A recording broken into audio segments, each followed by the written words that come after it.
মৰমৰ ছাত্ৰ-ছাত্ৰীসকল, আজি আমি আৰম্ভ কৰিছোঁ তৃতীয় শ্ৰেণীৰ নতুন পাঠ্যপুথি স্পন্দনৰ প্ৰথমটো অধ্যায়ৰ দ্বিতীয়টো পাঠ, বান্দৰ আৰু টুকুৰা চৰাই। প্ৰথমে আমি পাঠটো পঢ়ি দিছোঁ। পাঠ 2, বান্দৰ আৰু টুকুৰা চৰাই। মানুহৰ মৌলিক প্ৰয়োজন 3টা: খাদ্য, কাপোৰ আৰু ঘৰ। মানুহৰ মৌলিক প্ৰয়োজন মানে যিকেইটা বস্তু একেবাৰে নহ'লেই নহয়, সেইকেইটা হৈছে খাদ্য, কাপোৰ আৰু ঘৰ। আমি যেনেকৈ ঘৰ সাজোঁ, কিছুমান পশু পক্ষীয়েও তেনেকৈ সিহঁতৰ ঘৰ বা বাঁহ সাজে। কিছুমানে আকৌ নাসাজে। ঘৰ বা বাঁহ সজা আৰু নসজা দুবিধ প্ৰাণীৰ বিষয়ে তলৰ সাধুৰ পৰা জানো আহা। কিছুমান চৰাই বা প্ৰাণীয়ে ঘৰ সাজে আৰু কিছুমানে নাসাজে।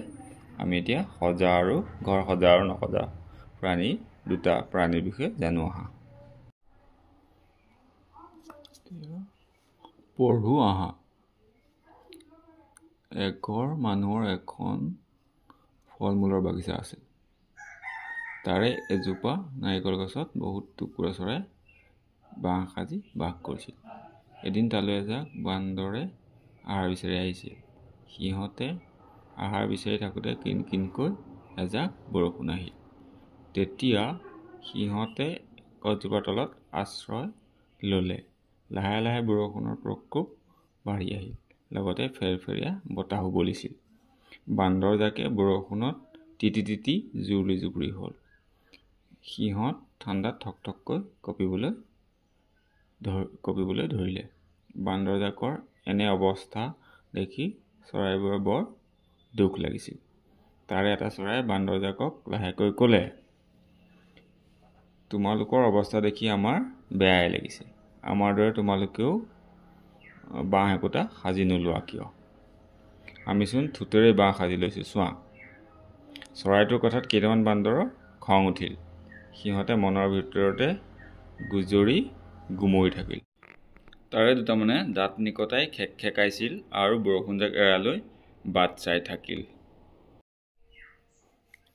বৰষুণজাক এৰাৰ লগে লগে দুটামান বান্দৰ গছৰ ওপৰলৈ উঠি গ'ল। চৰাই বাঁহবিলাক টানি আজুৰি ভাঙিবলৈ খুজিছিল। তাকে দেখি বয়সীয়াল বান্দৰ এটাই মাত লগালে, হেৰৌ, নাভাঙিবি নাভাঙিবি। চৰাইকেইটাই ইমান কষ্ট কৰি বাঁহ সাজিছে, সকলোৱেতো বাঁহ সাজিব নাজানে। তাকে শুনি বান্দৰকেইটা থমকি ৰ'ল। চোৱা, টুকুৰা চৰাইবিলাকে ক'ত বাঁহ সাজিছে? টুকুৰা চৰাইবিলাকে নাৰিকল গছত এইবিলাক ইমান ধুনীয়াকৈ বাঁহ সাজিছে। টুকুৰা চৰাই বাঁহ সাজিব জানে, কিন্তু বান্দৰে বাঁহ সাজিব নেজানে বা বাঁহ নেসাজে।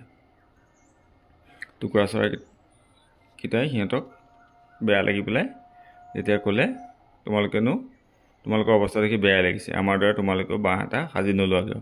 তেতিয়া কি হ'ল, কেইটামান বান্দৰৰ বৰ খং উঠিল। সিহঁতে বৰষুণ এৰালে বাট চাই থাকি তাৰপিছত যেতিয়া বৰষুণ এৰিলে, দুটামান বান্দৰ গৈ পেলাই এই চৰাই বাঁহ ভাঙিবলৈকে খুজিছিলে। কিন্তু সিহঁতৰ ভিতৰত এটা বয়সীয়াল বান্দৰে কি ক'লে, হেৰৌ, বাঁহ নাভাঙিবি। সকলোৱে বাঁহ সাজিব নাজানে আৰু চৰাইকেইটাই বৰ কষ্টৰে বাঁহকেইটা সাজিছে, গতিকে তহঁতে বাঁহকেইটা ভাঙি নেপেলাবি। তেতিয়া তাকে শুনি বান্দৰকেইটা থমকি ৰ'ল, মানে ৰৈ গ'ল, বাঁহকেইটা নভঙাকৈ থাকিলে। এতিয়া আছে ক্ৰিয়াকলাপ পাঠভিত্তিক। 1 নম্বৰ, আলোচনা কৰোঁ আৰু লিখোঁ আহা। ক, টুকুৰা চৰাইবোৰ কোনজোপা গছত বাঁহ সাজি আছিল? খ, বান্দৰজাক বাগিচাখনলৈ কি বিচাৰি আহিছিল? গ, বান্দৰজাকে গছৰ তলত কিয় আশ্ৰয় লৈছিল? ঘ, ঠাণ্ডাত থকথককৈ কোন কঁপিছিল? এতিয়া আমি এইকেইটা প্ৰশ্নৰ উত্তৰ কৰোঁ আহা। ক প্ৰশ্ন, টুকুৰা চৰাইবোৰ কোনজোপা গছত বাঁহ সাজি আছিল? উত্তৰ, টুকুৰা চৰাইবোৰ এঘৰ মানুহৰ ফল মূলৰ বাগিচাত থকা নাৰিকল গছ এজোপাত বাঁহ সাজি আছিল। খ, বান্দৰজাক বাগিচাখনলৈ কি বিচাৰি আহিছিল? উত্তৰ, বান্দৰজাক বাগিচাখনলৈ আহাৰ বিচাৰি আহিছিল।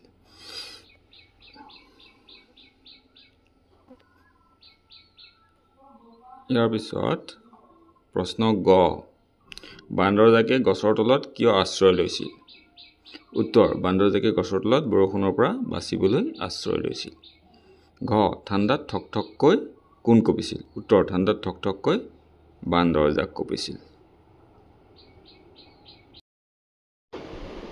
2 নম্বৰ আছে উত্তৰ কোৱা আৰু লিখা হেৰৌ নাভাঙিবি চৰাইকেইটাই ইমান কষ্ট কৰি বাঁহ সাজিছে সকলোৱেতো বাঁহ সাজিব নাজানে ক প্ৰশ্ন আছে কথাষাৰ কোনে কাক কৈছিল এই কথাষাৰ কোনে কাক কৈছিল মনত আছেনে বাৰু পাঠটো পঢ়োঁতে কথাষাৰ কৈছিলে এটা বয়সীয়াল বান্দৰে বাকী চৰাই বাঁহ ভাঙিবলৈ যোৱা বান্দৰকেইটাক কৈছিলে হয়নে তাৰপিছত আছে সিহঁতে কিয় ঘৰ নাসাজে বাৰু সকলো প্ৰাণীয়ে ঘৰ সাজিব নাজানে বান্দৰেও তেনেকৈ ঘৰ সাজিব নাজানে সিহঁতে গছতেই আশ্ৰয় লৈ থাকে গছতেই ঘৰ নাথাকে সিহঁতে বাস কৰে গ আছে বান্দৰৰ বাহিৰে আৰু কোনে কোনে বাঁহ নাসাজে বান্দৰৰ বাহিৰে গৰু ছাগলী কুকুৰ মেকুৰী এইবিলাক প্ৰায়বিলাক জন্তুৱে বাঁহ সাজিব নাজানে আৰু সকলো চৰাইও বাঁহ সাজিব নাজানে শুনামতে কুলি চৰাইও বোলে বাঁহ সাজিব নাজানে সিহঁতে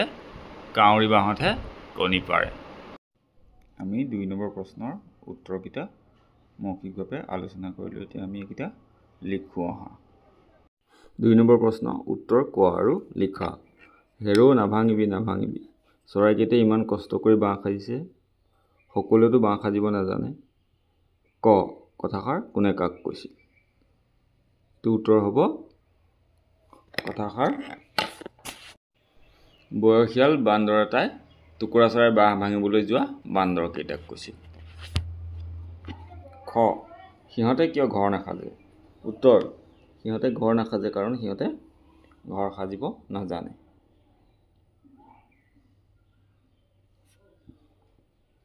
গ বান্দৰৰ বাহিৰে আৰু কোনে বাঁহ নাসাজে উত্তৰ বান্দৰৰ বাহিৰে আৰু কুকুৰ মেকুৰী গৰু ঘোঁৰা আদি বহুতো প্ৰাণীয়ে বাঁহ নাসাজে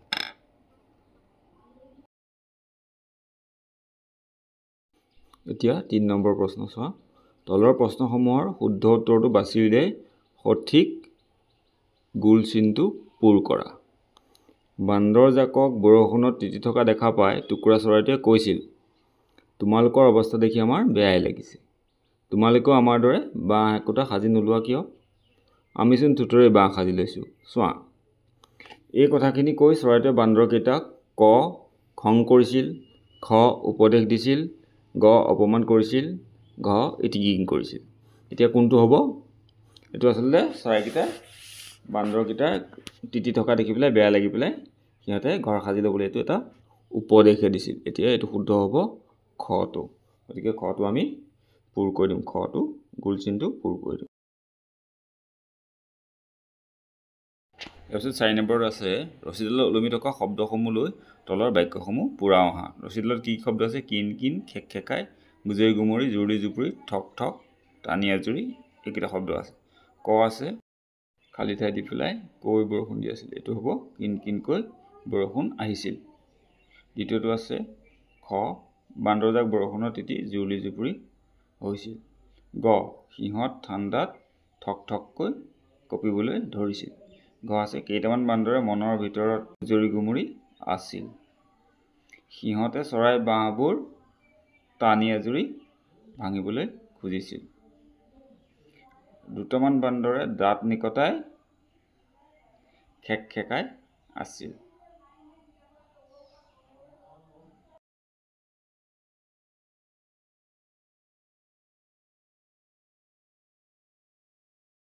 এতিয়া 5 নম্বৰত আছে এঘৰ মানুহৰ এখন ফল মূলৰ বাগিচা আছিল এই বাক্যটোত আছিল শব্দটোৱে আগতে থকা অৰ্থ বুজাইছে এনেদৰে আগতে হৈ যোৱা থকা খোৱা কৰা আদি অৰ্থ বুজোৱা শব্দবোৰ পাঠৰ পৰা বিচাৰি উলিয়াই লিখা এতিয়া মই পাঠৰ পৰা কেইটামান এনেকুৱা শব্দ বিচাৰি উলিয়াই লিখি থৈছোঁ সেইকেইটা হৈছে কৰিছিল আহিছিল বলিছিল লাগিছিল থাকিল খুজিছিল হয়নে এই শব্দকেইটা পাঠত আছে আৰু এই শব্দকেইটাই প্ৰশ্নটোত দিয়াৰ দৰে আগতে হৈ যোৱা থকা কৰা আদি অৰ্থ বুজাইছে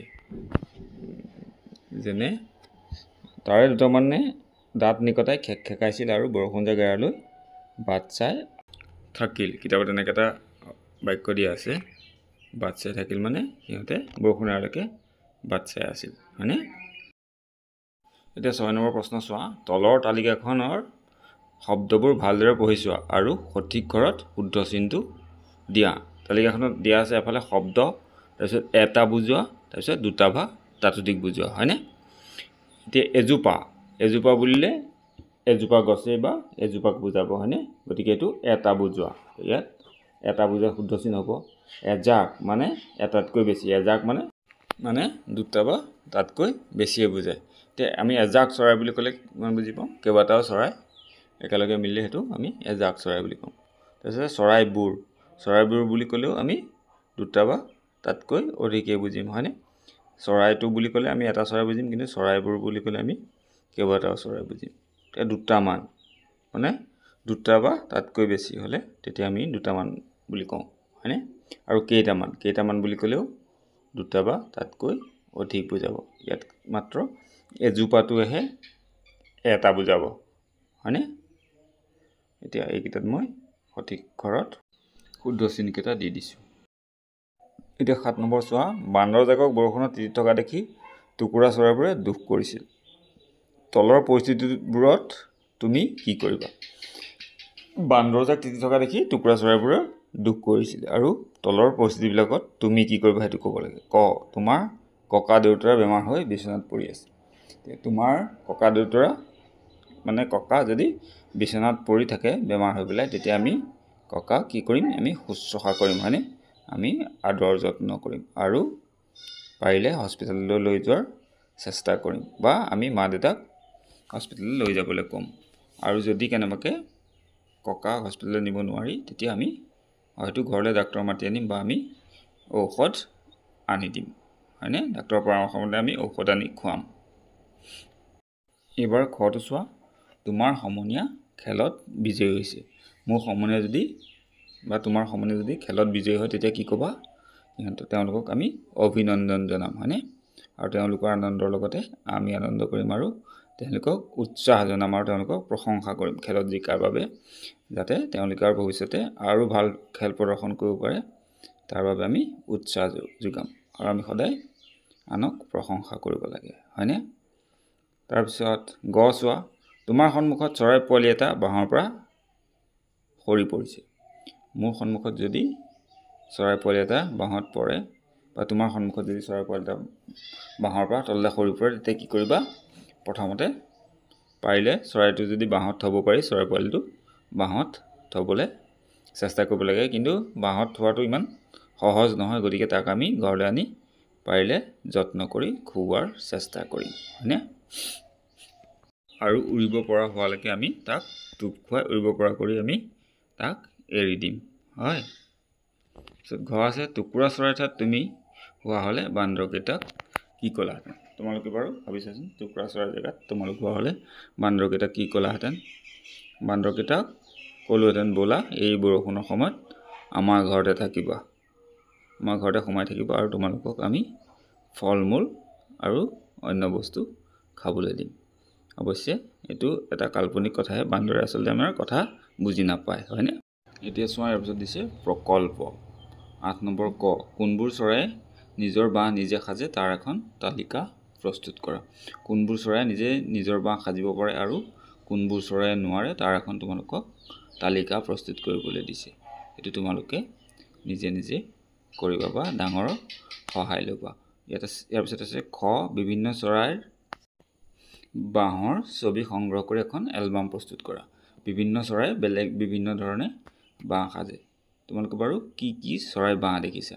তোমালোকে দেখা চৰাই বাঁহবিলাকৰ ফটো উঠাই তোমালোকে এখন ছবি এলবাম প্ৰস্তুত কৰিব পাৰা। তোমালোকে বাৰু পাতশিয়া চৰাই দেখিছানে? পাতশিয়া চৰাই এখিলা পাততে পাত সি পেলাই তাতে বাঁহ সাজে। তোমালোকে তেনেকুৱা চৰাই দেখিলে সেইবোৰ চৰাই বাঁহৰ ছবি সংগ্ৰহ কৰি এলবাম এখন প্ৰস্তুত কৰিবলৈ চেষ্টা কৰিবা। এইটো ভিডিঅ' 2 নম্বৰ পাঠৰ সকলোখিনি ক্ৰিয়াকলাপ আমি কৰিলোঁ। এতিয়া এইটো ভিডিঅ' ইমানতে সামৰিছোঁ। ইয়াৰ পিছত আমি ইয়াৰ পিছৰ পাঠবিলাকৰ ভিডিঅ' বনাই যাম। তোমালোকে যদি চেনেলটো চাই ভাল পাইছে তেনেহ'লে প্লিজ চেনেলটো ছাবস্ক্ৰাইব কৰি দিবা। পিছৰ ভিডিঅ'বিলাকৰ ন'টিফিকেশ্যন পাবলৈ বেল আইকনটো দবাই দিবা। ধন্যবাদ।